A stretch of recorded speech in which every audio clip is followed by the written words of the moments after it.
नमस्कार, अस्सलाम वालेकुम। आज मध्य प्रदेशको राजधानी जानकीनगर जनकपुरबाट सम्पूर्ण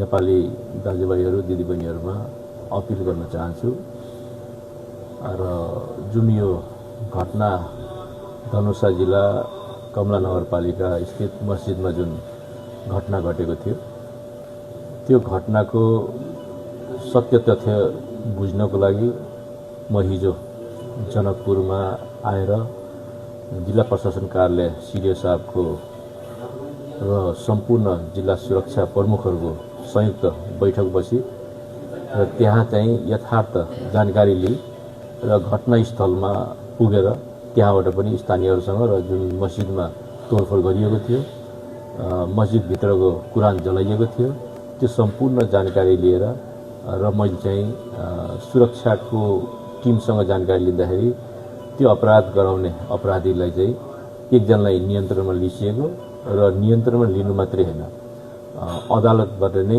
पक्राउ पुँजी जारी गरी र मुद्दा दर्ता गराई जुन प्रकारको साम्प्रदायिक जुन घटना घटाउने जुन मुद्दा छ त्यसमा चाहिँ मुद्दा दर्ता गरेर पक्राउ परिसकेको अवस्था छ भने 8 जनालाई पक्राउ पुँजी जारी गरेर मुद्दा दर्ता भइसकेको, 8 जना फरार रहेको अवस्था छ र छिटोभन्दा छिटो चाहिँ नेपाल प्रहरीले चाहिँ नियन्त्रणमा लिने पनि आश्वासन मैले पाएँ र नेपालको कानुन र नेपाल प्रहरीमाथि पूरा विश्वास छ कि छिटोभन्दा छिटो ती अपराधीहरू चाहिँ नियन्त्रणमा आउँछ र म खास गरी मुस्लिम समुदायका अग्रज अगुवाहरू र हिन्दू समुदायका अग्रज अगुवाहरू खास गरी यी दुईटा समुदायलाई मैले आग्रह गर्न चाहन्छु।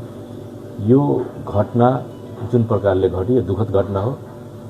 कुनै पनि एउटा धार्मिक ग्रन्थ जलाउनु भनेको यो ती समुदायको आस्था जलाउनु हो। त्यसमा सबैलाई यसमा पीडा भएको छ, यसमा दुई मत छैन, मुस्लिम समुदायलाई पनि हिन्दू समुदायलाई पनि। त्यसकारणले अब यो प्रहरीले आफ्नो काम गरिरहेको अवस्था छ। गृह मन्त्रालयले समेत यसमा चाहिँ एकदम चासो लिएर समुदायसँग मिटिङ बसेर अपराधीलाई उम्किन नदिने एउटा चाहिँ प्रतिबद्धता जाहेर गरिसकेको अवस्था छ। प्रधानमन्त्री कार्यालय समेत यो विषयमा चासो लिएको अवस्था छ। त्यसकारणले म सिङ्गो मुस्लिम समुदाय र हिन्दू समुदायका र सिङ्गो नेपाली दाजुभाइ दिदीबहिनीहरूलाई म आग्रह गर्न चाहन्छु, अब कुनै प्रकारको हामीले चाहिँ यसमा चाहिँ अब जुलुस नारा निकाल्ने यो कार्य चाहिँ अब हामी बन्द गरौँ।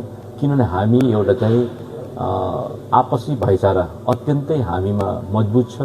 नेपालको सुन्दरता नै आपसी भाइचारा, सबै जात जाति मिलेर बसिरहेको सुन्दर देश नेपाल, यो एउटा चाहिँ पहिचान छ। त्यसकारणले यो पहिचानलाई धमिलो पार्न नदिनको लागि केही तत्त्वहरू फेरि यसमा चाहिँ राजनीतिकरण पनि गर्न प्रयास गरिरहेछ। त्यसकारणले म सम्पूर्णलाई अपिल गर्न चाहन्छु, आग्रह गर्न चाहन्छु, यो राजनीतिकरण नगरिदिनु हुनको लागि र नेपालमा सदियोदेखि बसिरहेको हिन्दू मुस्लिमको जुन भाइचारा छ त्यसलाई अझ मजबुत बनाउनको लागि धार्मिक सहिष्णुतालाई खलल पुग्न नदिने त्यो भूमिका निर्वाह गर्नको लागि म सम्पूर्णलाई आग्रह गर्छु, अपिल गर्न चाहन्छु।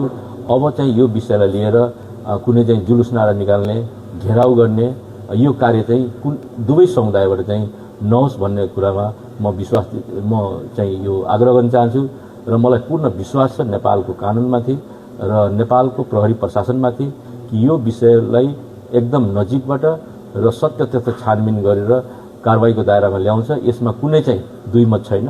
त्यसकारणले यो विषयलाई चाहिँ हामी राजनीतिकरण नदिकन आपसी भाइचारालाई मजबुत गर्ने कार्य चाहिँ आफ्नो स्तरबाट चाहिँ आफ्नो ठाउँबाट गरौँ। यो जुलुस नाराहरू चाहिँ अब चाहिँ उपरान्त चाहिँ नगर्नको लागि, किनभने यथार्थ मैले आएर यहाँ सम्पूर्ण कुनै जानकारी लिइसकेको छु।